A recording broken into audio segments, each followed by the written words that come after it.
فلسفہ مغرب کی تاریخ بائی برٹرینڈ رسل پارٹ 51۔ مدرسین یا متکلمین کا عروج۔ اپنے محدود مفہوم میں مدرسیت یا علم کلام کی ابتدا 12ویں صدی میں ہوتی ہے۔ فلسفیانہ مکتب کی حیثیت سے اس کے چند معین خصوصیات ہیں۔ اول یہ ان حدود تک محدود رہتی ہے جو لکھنے والے کو راسخ الاعتقادی تک ظاہر ہوتی ہے۔ اگر مجلس اس کے خیالات کی مذمت کرتی ہے تو وہ اکثر ان سے منحرف ہونے کے لیے رضامند ہو جاتا ہے۔ اسے پوری طرح بزدلی سے منسوب نہیں کیا جا سکتا۔ یہ ایسے ہی جیسے کوئی مصنف اپنی اپیل پر عدالت عالیہ کا حکم قبول کر لے۔ دوم، راسخ الاعتقادی کی حدود کے اندر ارسطو جو 12ویں اور 13ویں صدی میں زیادہ جانا گیا کو بتدریج اعلیٰ سند قبول کر لیا جاتا ہے۔ افلاطون کی صف اول کی حیثیت نہیں رہتی۔ سوم، جدلیات اور قیاس پر مبنی استدلال پر عقیدہ زیادہ ہو گیا ہے۔ مدرسیت یا علم کلام کا عمومی مزاج عارفانہ کی بجائے موشگافانہ اور مناظرانہ ہے۔ چہارم، اس دریافت سے کلیات کا نظریہ سامنے آتا ہے کیونکہ ارسطو اور افلاطون اس پر متفق نہیں ہیں۔ تاہم یہ سمجھنا غلط ہوگا کہ اس زمانے میں فلسفیوں کو کلیات سے بنیادی سروکار تھا۔ 12ویں صدی اس معاملے کی طرح دوسری باتوں میں بھی 13ویں صدی کے لیے تیاری کی صدی تھی۔ 13ویں صدی چند بڑے نامور کی صدی ہے۔ تاہم ابتدائی لوگ رہنماؤں میں ہی دلچسپی رکھتے ہیں۔ اب ایک نیا فکری اعتماد ہے اور ارسطو کے احترام کے باوجود جہاں کہیں قیاس عقیدہ کے لیے خطرہ نہیں بنتا، عقل آزاد اور قوی صورت میں عمل پیرا ہوتی ہے۔ مدرسیت کے طریقوں میں وہی خامیاں ہیں جو جدلیات پر زور دینے سے ناگزیر طور پر واقع ہوتی ہیں۔ خامیاں یہ ہیں: حقائق، فیکٹس اور سائنس سے بے نیازی۔ اس معاملات میں بھی استدلال پر عقیدہ جن کا فیصلہ صرف مشاہدہ کر سکتا ہے، اور الفاظ کے معنی میں امتیاز و موشگافی پر غیر ضروری زور۔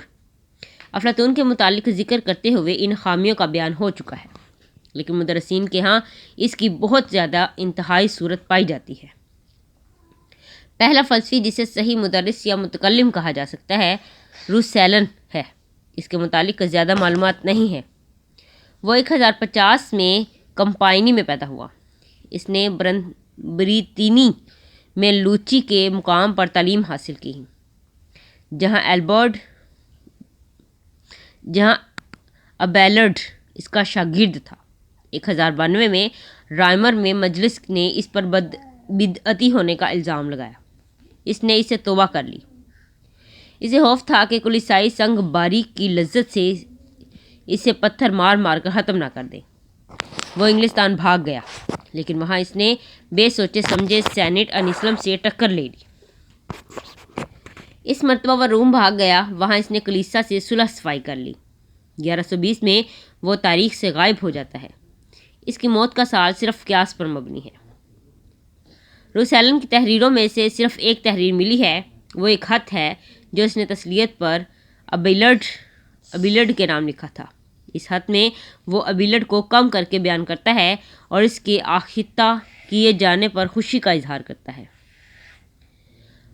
ابرویگ، جو کبھی جذبات کا اظہار نہیں کرتا، یہ رائے دیتا ہے کہ وہ کبھی بھی ایک نفیس انسان نہیں ہو سکتا۔ اس خط کے علاوہ روسیلن کے نظریات کا زیادہ تر علم انیسلم اور ابیلرڈ کی مباحثہ تحریروں سے ہوتا ہے۔ انیسلم کے مطابق کلیات صرف نام یا اسم ہیں، یعنی آواز کی سانس ہیں۔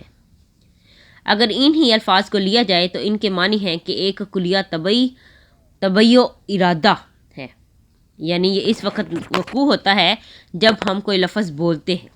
تاہم یہ فرض کرنا مشکل لگتا ہے کہ روسیلن نے کوئی ایسی احمقانہ بات کی ہو۔ انیسلم کہتا ہے کہ وہ روسیلن کے مطابق انسان ایک وحدت نہیں ہے بلکہ ایک اسم نکرہ ہے۔ ایک اچھے افلاطونی کی مانند انیسلم یہ نظریہ روسیلن سے منسوب کرنے کا سبب اس کا حقیقت کو قابل حس قرار دینا ہے۔ وہ یہ کہتا معلوم ہوتا ہے کہ ایسے کل کی اپنی کوئی حقیقت نہیں جس کے جزیات ہوں۔ حقیقت تو جزیات میں ہوتی ہے۔ یہ نظریہ اسے انتہائی جوہریت کی طرف لے جاتا ہوا معلوم ہوتا ہے۔ اور شاید یہ اس طرف بھی گیا ہو۔ بہر صورت یہ نظریہ اس کے لیے مسئلہ تسلیت پر تکلیف دہ ثابت ہوا۔ اس کا خیال تھا کہ تینوں نفوس تین الگ الگ جوہر ہیں، اور یہ کہ صرف زبان کا استعمال یہ کہنے میں رکاوٹ بنتا ہے کہ یہ تین خدا ہیں۔ اس کا متبادل جو وہ قبول نہیں کرتا، اس کے مطابق نہ صرف بیٹا بلکہ باپ اور روح القدس مجسم تھے۔ یہ نظریہ جیسا کہ ظاہر ہے بدعت تھا۔ اس نے 1092 میں رائمز کے مقام پر ترک کر دیا۔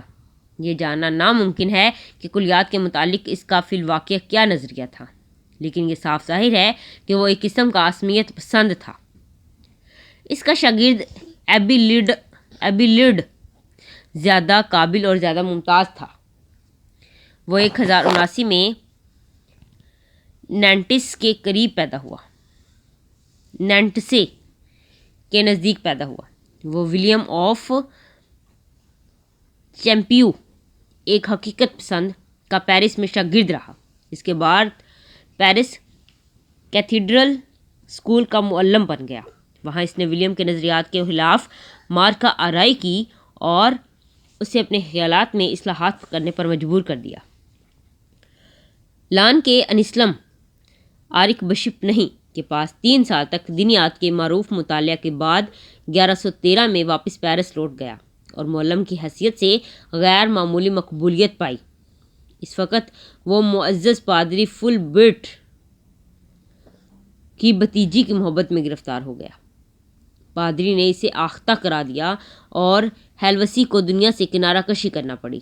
وہ سینٹ ڈینس میں ایک خانقاہ میں چلا گیا اور وہ زاہدہ عورتوں کی خانقاہ میں کنارہ کش ہو گئی۔ ایک فاضل جج شمیڈلر کا کہنا ہے کہ ان کے درمیان مشہور خط و کتابت تمام تر ایبیلیڈ کی لکھی ہے، جو افسانوی ادب ہے۔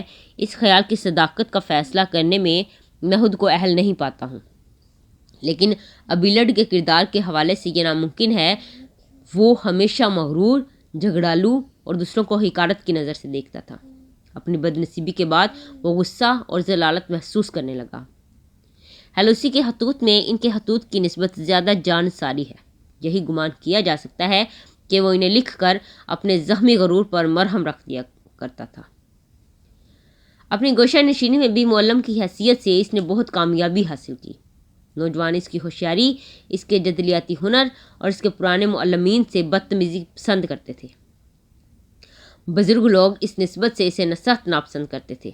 سوسن کے مقام پر اس کی مذمت کی گئی کیونکہ اس نے تسلیت پر کتاب لکھی جو راسخ الاعتقادی کے خلاف تھی۔ معافی مانگ لینے کے بعد اسے بریتینی میں گلیڈاس کا ایبٹ مقرر کیا گیا۔ وہاں اس کا وحشی ناشائستہ پادریوں سے پالا پڑا۔ 4 سال کی تکلیف دہ جلاوطنی کے بعد وہ نسبتاً تہذیب کی طرف لوٹا۔ اس کے مزید حالات زندگی دھندلے تھے، البتہ وہ کامیابی کے ساتھ تعلیم دیتا رہا۔ جان سیلسبری کی گواہی تو ایسا ہی کہتی ہے۔ 1141 میں سینٹ برنارڈ کے ایما پر اس کی پھر مذمت کی گئی۔ اس دفعہ یہ سنس کے مقام پر ہوئی۔ وہ کالونی میں گوشہ نشین ہو گیا اور آئندہ سال مر گیا۔ ایبیلیڈ کی سب سے زیادہ مشہور کتاب جو 1121 سے 22 میں لکھی گئی وہ اثبات و نفی یس اینڈ نو ہے۔ اس میں وہ مختلف موضوعات کی حمایت و مخالفت میں جدلیاتی دلائل پیش کرتا ہے اور اکثر کسی نتیجے پر پہنچنے کی کوشش نہیں کرتا۔ اس سے واضح ہوتا ہے کہ اسے صرف مباحث سے دلچسپی ہے۔ وہ سمجھتا ہے ایسا کرنا عقل کو تیز فہم بناتا ہے۔ یہ کتاب لوگوں کو ہٹ درمی کی خواب راحت سے بیدار کرنے میں بہت مؤثر ثابت ہوئی۔ ایبیلیڈ کا خیال ہے کہ صحائف مقدسہ کے علاوہ صرف جدلیاتی ہی سچائی کی راہ ہے۔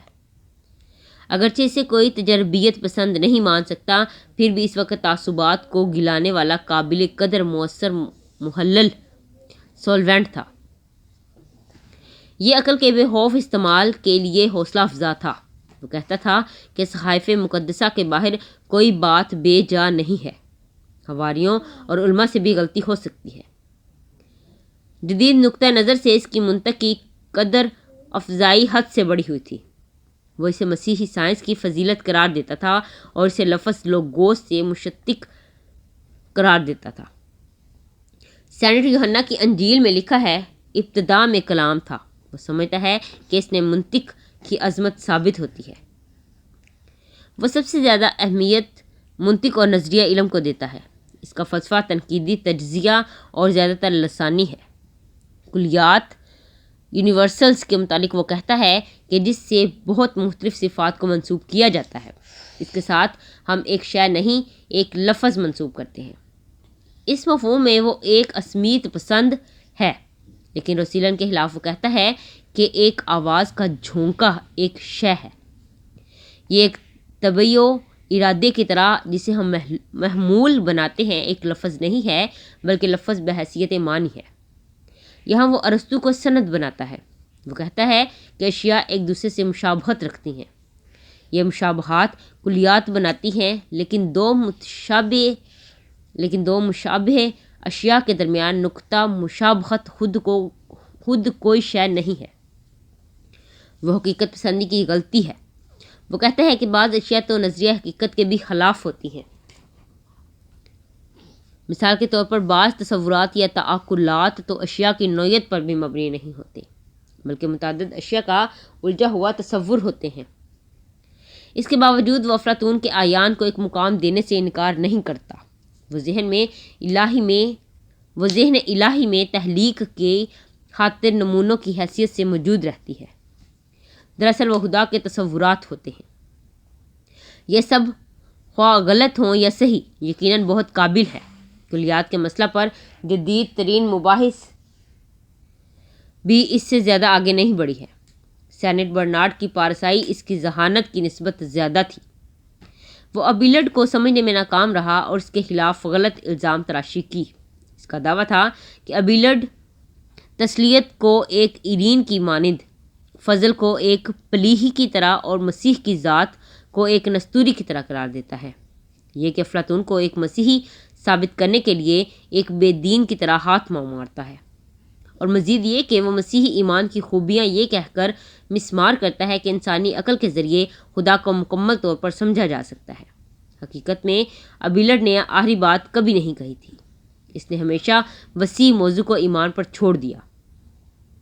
البتہ انسلم کی طرح وہ سمجھتا تھا کہ مسئلہ تسلیت کو الہام کی مدد کے بغیر عقل سے ثابت کیا جا سکتا ہے۔ یہ صحیح ہے کہ ایک مقام پر وہ روح القدس کو افلاطون کی دنیا کے ہم مثل قرار دیتا ہے، لیکن جو ہی اس بات کی بدعتی نوعیت کو سامنے لایا گیا تو اس نے اسے ترک کر دیا۔ غالباً اس کے نظریات کی بنسبت اس کا جھگڑالو پن اس کا زیادہ ذمہ دار تھا، جو اس پر بدعت کے الزامات کا سبب بنا۔ اس کی دینی علماء پر نکتہ چینی کی عادت نے اسے تمام بااثر لوگوں میں شدید طور پر غیر مقبول بنا دیا۔ اس زمانے کے زیادہ تر لوگ جدلیات میں اتنی زیادہ دلچسپی نہیں لیتے تھے جتنی کہ ایبیلارڈ کو تھی۔ وہاں خصوصاً چارٹریس کے مکتب میں ایک انسان دوستی کی تحریک تھی جو زمانہ سلف کی تعریف کرتی اور افلاطون اور بوتھیس کی پیروی کرتی۔ علم ریاضیات میں دلچسپی دوبارہ بحال ہوئی۔ بات کا ایبیلارڈ 12ویں صدی کے اوائل میں اسپین گیا۔ اس کے نتیجے میں اس نے اقلیدس کا ترجمہ کیا۔ خشک مدرسانہ طریق کے برعکس وہاں ایک مضبوط صوفیانہ تحریک تھی۔ سینٹ برنارڈ اس کا رہنما تھا۔ اس کا باپ ایک نواب تھا جو پہلی صلیبی جنگ میں مارا گیا۔ وہ خود ایک سسٹرشن راہب تھا۔ وہ 1115 میں کلیرو میں نئے بنے گرجا کا ایبٹ بن گیا۔ وہ کلیسائی سیاست میں بہت با اثر تھا۔ پوپ کی مخالفین کا پلڑا الٹ دیا۔ شمالی اٹلی اور جنوبی فرانس میں بدعت ختم کرنا، جرأت مند فلسفیوں پر راسخ الاعتقادی کا بوجھ ڈال دینا اور دوسری صلیبی جنگ کے لیے تبلیغ کرنا اسی کے کام تھے۔ فلسفیوں پر حملہ کرنے میں وہ عموماً کامیاب رہتا، لیکن اس کی جہاد کی ناکافی کے بعد وہ گلبرٹ لی لاپوری کے عقیدے کو بدلنے میں ناکام رہا۔ گلبرٹ کے خیال میں پارسائی سے بدعتوں کا شکار کرنے والوں سے بوتھیس زیادہ صحیح تھا۔ اگرچہ وہ سیاستدان اور متعصب تھا، لیکن وہ ایک کھرے مذہبی مزاج کا شخص تھا۔ اس کی لاطینی میں حمد یہ نظمیں بہت خوبصورت ہیں۔ جو لوگ اس سے متاثر ہوتے ہیں ان میں سے بعض تصوف کے رنگ میں بتدریج زیادہ رنگے جاتے، یہاں تک کہ یہ بدعت کی صورت اختیار کر لیتا، جیسے فلورا کے جوسیم کی بدعت۔ وہ 1212 میں مر گیا۔ تاہم اس شخص کا اثر بعد ازاں ہوا۔ سینٹ برنارڈ اور اس کے پیروکار عقل کے ذریعے نہیں بلکہ باطنی تجربے اور تفکر سے مذہبی سچائی کے طالب تھے۔ ایبیلارڈ اور برنارڈ غالباً دونوں ہی برابر طور پر صرف یک طرفہ ہیں۔ برنارڈ جو ایک مذہبی صوفی تھا، اسے پاپائیت کا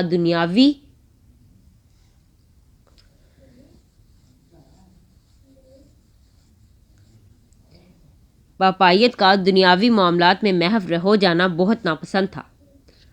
وہ دنیاوی طاقت پسند نہیں کرتا تھا۔ اگرچہ اس نے صلیبی جنگ کی تبلیغ کی، لیکن ایسا معلوم ہوتا ہے کہ اسے یہ احساس نہیں تھا کہ جنگ ایک تنظیم سے جیتی جا سکتی ہے، نہ کہ محض مذہبی جوش و خروش سے۔ وہ یہ شکایت کرتا ہے، لوگوں کی توجہ کا مرکز جسٹینین کا قانون ہے، خدا کا قانون نہیں۔ جب پوپ اپنی عملداری کی حفاظت عسکری قوت سے کرتا ہے تو اس سے اسے صدمہ پہنچتا ہے۔ پوپ کا منصب تو روحانی ہے، اس سے اصل حکومت کے لیے کوشش نہیں کرنی چاہیے۔ تاہم اس نقطہ نظر کے ساتھ ہی وہ پوپ کا غیر محدود احترام بھی کرتا ہے۔ وہ پوپ کو بشپ صاحبان کا شہزادہ، حواریوں کا وارث اور بابیل کی فضیلت، حضرت نوح کا پیروکار، حضرت ابراہیم کے طریق کا حامل، ملاکی کا مقلد، حضرت ہارون کی عزت کا حامی، حضرت موسیٰ کے جوش روحانی کا طالب سمجھتا ہے۔ سینٹ برنارڈ کی تمام کوششوں کا صرف ایک نتیجہ نکلا، اور وہ یہ کہ غیر دینی معاملات میں پوپ کا اختیار بہت بڑھ گیا۔ اگرچہ جان آف سیلسبری ایک اہم مفکر نہ تھا، لیکن اس کے حوالے سے ہمیں اس کے زمانے کا علم ہو جاتا ہے۔ اس نے اپنے وقت کے حالات غیر سنجیدہ انداز میں لکھے ہیں۔ وہ کینٹربری کے 3 عارق بشپوں کا سیکرٹری رہ چکا تھا۔ ان میں ایک بیکٹ تھا جو ہیڈرین چہارم کا دوست تھا۔ عمر کے آخری حصے میں وہ کارٹریس کا بشپ بنا، جہاں وہ 1180 میں چل بسا۔ غیر مذہبی معاملات میں وہ تشلیقی مزاج انسان تھا۔ وہ خود کو ایک عالم سمجھتا، اس مفہوم میں جس میں سینٹ آگسٹائن کا یہ لفظ استعمال ہوتا ہے۔ وہ بادشاہوں کی محدود عزت کرتا تھا۔ ایک ان پڑھ بادشاہ ایسا گدھا ہے جس کے سر پر تاج ہو۔ وہ سینٹ برنارڈ کا احترام کرتا تھا، لیکن اس سے بخوبی آگاہ تھا کہ افلاطون اور ارسطو کی صلح کرانے کی اس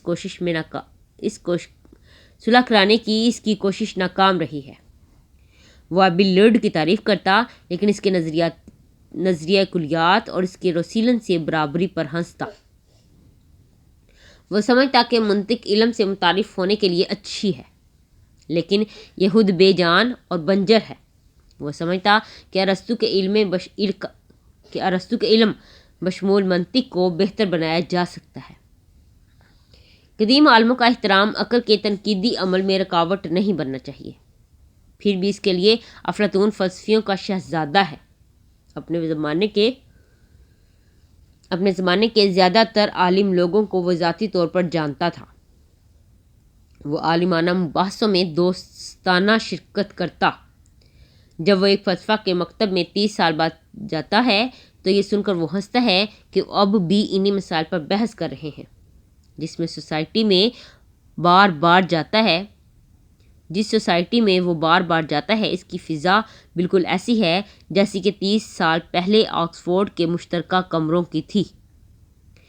اس عمر کے آخری حصے میں کیتھیڈرل اسکولوں کی جگہ یونیورسٹیوں نے لے لی، اور کم از کم انگلستان میں ان جامعات نے قابل ذکر تسلسل تب سے آج تک قائم رکھا ہے۔ 12ویں صدی میں مترجمین یونانی کتب کے تراجم میں بتدریج اضافہ کرتے گئے اور یہی کتابیں مغرب میں طلباء کو میسر آئیں۔ ان تراجم کے 3 بڑے ذرائع تھے: قسطنطنیہ، پالرمو اور ٹولڈو۔ ان میں ٹولڈو اہم ترین تھا، لیکن وہاں سے آنے والے تراجم اکثر عربی زبان میں تھے۔ یہ تراجم براہ راست یونانی زبان سے نہیں تھے۔ 12ویں صدی کے نصف آخر میں ٹولڈو کے آرک بشپ ریمانڈ نے مترجمین کا ایک ادارہ قائم کیا۔ اس ادارے نے بہت مفید کام کیا۔ 1128 میں وینس کے جیمز نے ارسطو کی تجزیات توپیکا سوفسطائی ایلینکی اور مابعد تجزیہ ترجمہ کیے۔ مغربی فلسفیوں کو ان کے سمجھنے میں دشواری پیش آئی۔ کتانیا کے آرسٹیبس نے فیڈو اور مینو کا ترجمہ کیا، لیکن اس کے تراجم کا فوری طور پر کوئی اثر نہ ہوا، کیونکہ 12ویں صدی میں یونانی فلسفے کا علم جزوی تھا۔ اس لیے علماء کو یہ آگاہی ہوئی کہ اب بھی مغرب کو علم کی دنیا میں بہت کچھ تلاش کرنا ہے۔ یوں پوری طرح قدیم علم کی حصول کے لیے ایک خاص شوق بیدار ہوا۔ اب راسخ الاعتقادی کا نظیر اتنی سنگین نہ تھی جتنی کہ بعض اوقات فرض کی جاتی ہے۔ ایک شخص ہر وقت کتاب لکھ سکتا تھا۔ اس پر عام بحث کے بعد اگر ضرورت محسوس کی جاتی تو اس میں سے بدعتی حصے حذف کر لیے جاتے۔ اس وقت زیادہ تر فلسفی فرانسیسی تھے اور فرانس ہی سلطنت کے خلاف کلیسا کے لیے ایک ڈھال تھی۔ ان کے ہاں جو بھی بدعتیں پیدا ہوئی ہوں، مگر زیادہ تر مذہبی علماء راسخ الاعتقادی پر ہی قائم تھے۔ اس بات نے بریسیا کے آرنلڈ کو ایک گناہ گار بنا دیا، کیونکہ وہ اس اصول سے استثناء تھے۔ تمام اوائل مدرسیت کے متعلق یہ کہا جا سکتا ہے کہ سیاسی طور پر یہ کلیسا کے اقتدار کے لیے جدوجہد کا ایک شاخسانہ تھی۔ باب نمبر 12 13ویں صدی The 13th century۔ 13ویں صدی میں عہد وسطیٰ اپنے عروج پر پہنچا۔ زوال روم سے لے کر اب تک بتدریج جو امتزاج وجود میں آیا وہ اس تکمیل تک پہنچا جس کا وہ اہل تھا۔ 14ویں صدی میں اداروں اور فلسفیوں کا زوال آ گیا۔ 15ویں صدی میں ان بات کی ابتدا ہوئی جنہیں ہم اب تک جدید قرار دیتے ہیں۔ 13ویں صدی کے نامور لوگ تھے۔ یہ انوسینٹ سوم، سینٹ فرانسس، فریڈرک دوم اور تھامس ایکویناس ہیں۔ وہ مختلف طریقوں سے اپنے اپنے انداز کے اہم ترین نمائندے تھے۔ اس کے علاوہ بھی اس صدی میں عظیم کامرانیاں نصیب ہوئیں جو یقیناً بہت بڑے ناموں سے وابستہ نہ تھیں۔ ان کامیابیوں کے نام یہ ہیں: فرانس میں گاتھ طرز تعمیر کے گرجا گھر، شارلمین، آرتھر اور نیلجن کے متعلق رومانوی ادب، اور میگنا کارٹا اور دارالامراء میں آئینی حکومت کی شروعات۔ جس معاملے سے ہمارا بلا واسطہ تعلق ہے وہ متکلمین یا مدرسین کا فلسفہ ہے، خصوصاً جس صورت میں اسے ایکویناس نے پیش کیا ہے، لیکن میں اسے آئندہ باب میں موضوع بحث بناؤں گا۔ پہلے میں ان واقعات کا ایک خاکہ پیش کرنے کی کوشش کروں گا جنہوں نے اس زمانے کی ذہنی فضا تشکیل دینے میں سب سے زیادہ اہم کردار ادا کیا۔ اس صدی کے اوائل میں مرکزی شخصیت پوپ انوسینٹ سوم 1198 سے 1216 کی ہے۔ وہ ایک زیرک سیاستدان، بے پناہ قوت کا شخص، پاپائیت کے بہت ہی زیادہ انتہائی مطالبات پر پختہ یقین رکھنے والا، لیکن مسیحیت کی عجز و انکسار کی صفت سے محروم تھا۔ جب وہ پوپ کے منصب پر مامور ہوا تو اس نے انجیل مقدس کی یہ عبارت پڑھی: دیکھو، آج کے دن میں نے تم کو قوموں اور بادشاہتوں پر قائم کر دیا ہے، جڑ سے اکھاڑنے اور مٹانے کے لیے، تباہ کرنے اور الٹ دینے کے لیے، بنانے اور بونے کے لیے۔ وہ خود کو بادشاہوں کا آقا، آقاؤں کا آقا اور میلچیزیدے کے ضابطے کے مطابق ہمیشہ کے لیے پادری کہلواتا۔ اپنے ذات کے متعلق اس نظریے کو عملی صورت دینے کے لیے وہ ہر موافق موقع سے فائدہ اٹھاتا۔ شہنشاہ ہنری ششم نے سسلی فتح کیا تھا۔ وہ 1197 میں چل بسا۔ اس نے نارمن بادشاہوں کی وارث کنستانس سے شادی کی تھی۔ جب انوسینٹ پوپ بنا تو اس وقت سسلی کنستانس کا 3 سالہ بیٹا فریڈرک بادشاہ بنا۔ سلطنت میں شورش برپا تھی اور کنستانس کو پوپ کی مدد کی ضرورت تھی۔ اس نے پوپ کو کم سن فریڈرک کا سرپرست مقرر کر دیا۔ اس نے پوپ کی برتری قبول کر لی، لیکن ساتھ ہی پوپ سے سسلی میں سلطنت پر اپنے بیٹے کا حق بھی تسلیم کرا لیا۔ پرتگال اور اراگان نے بھی اسی صورتحال کو تسلیم کر لیا۔ انگلستان میں بادشاہ جان نے شدید مزاحمت کی، لیکن انوسینٹ نے اسے یہ بات ماننے پر مجبور کر دیا کہ وہ بادشاہ سے دستبردار ہو جائے، جو اسے پوپ کی طرف سے بطور جاگیر واپس ملے گی۔ کسی حد تک چوتھی صلیبی جنگ میں بھی اہل وینس اس پر سبقت لے گئے۔ مسیحی سپاہیوں کو وینس کی بندرگاہوں پر جہازوں پر سوار ہونا تھا، لیکن زیادہ تعداد میں بحری جہاز حاصل کرنا مشکل تھا۔ اتنی تعداد میں جہاز صرف وینس کے لوگوں کے پاس تھے، اور وہ چاہتے تھے صرف تجارتی وجوہات کی بنا پر کہ یروشلم فتح کرنے کے بجائے قسطنطنیہ فتح کرنا بہتر ہے۔ بہرحال یہ ایک پہلے اقدام کے طور پر مفید ہوگا، اور مشرقی سلطنت نے صلیبی جنگیں کرنے والوں کو کبھی مستحسن نظروں سے نہیں دیکھا تھا۔ یوں وینس کی بات کو تسلیم کرنا ضروری سمجھا گیا۔ قسطنطنیہ پر قبضہ کر لیا گیا اور وہاں ایک لاطینی بادشاہ معمور کر دیا گیا۔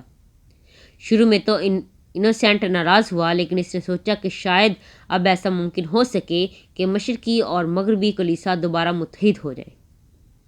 یہ امید پوری نہ ہوئی۔ اس مثال کے سوا مجھے ایک اور شخص بھی نظر نہیں آتا جس نے کسی درجہ تک بھی انوسینٹ سوم پر سبقت حاصل کی ہو۔ اس نے البیجنسز عقیدے کے لوگوں کے خلاف اعلان جنگ کر دیا۔ اس نے جنوبی فرانس میں بدعت، مسرت، خوشحالی اور تہذیب کو نیست و نابود کر دیا۔ اس نے ریمانڈ ٹولوز کے نواب کو اس لیے معزول کر دیا کہ اس نے جنگ میں بے دلی ظاہر کی تھی۔ اس نے البیجینز کا زیادہ تر حصہ قبضے میں لے لیا اور جنگ کے لیڈر سائمن ڈی مائنوفورٹ، جو پارلیمنٹ کے باپ کا باپ تھا، کو دے دیا۔ وہ شہنشاہ اوٹو سے الجھ پڑا اور جرمن لوگوں سے کہا کہ اسے معزول کر دیں۔ انہوں نے ایسا ہی کیا، اور اسی کے مشورے پر فریڈرک دوم کو شہنشاہ تسلیم کر لیا۔ اب فریڈرک دوم بھی بالغ ہو چکا تھا، لیکن فریڈرک کی حمایت کے لیے وعدوں کی صورت میں خوفناک قیمت طلب کی۔ تاہم فریڈرک نے اس نیت سے وعدے قبول کر لیے کہ جتنی جلدی ممکن ہوا وہ ان سے پھر انکار کر دے گا۔ انوسینٹ سوم پہلا پوپ تھا جس میں تقدس کا کوئی عنصر نہ تھا۔ کلیسا کی اصلاح کے باعث اس کے اخلاقی شہرت کے متعلق تمام پادری محسوس کرتے تھے، اس لیے وہ اس بات کے قائل ہو گئے تھے کہ مقدس ہونے کے بارے میں زیادہ زحمت اٹھانے کی ضرورت نہیں ہے۔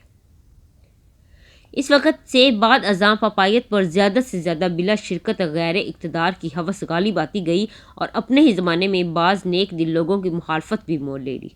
اس نے ایک شرعی قوانین کا ایسا ضابطہ نافذ کیا جس کے تحت پاپائیت کی عدالت کے اختیار کو بڑھا دیا گیا۔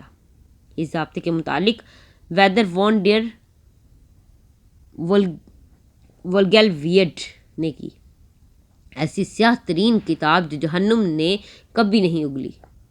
اگرچہ اب بھی پاپائیت کی فتوحات میں کامیابی کی گونج تھی، لیکن بعد ازاں جس انداز سے اس کا زوال شروع ہوا اسے شاید پہلے ہی دیکھا جا سکتا ہو۔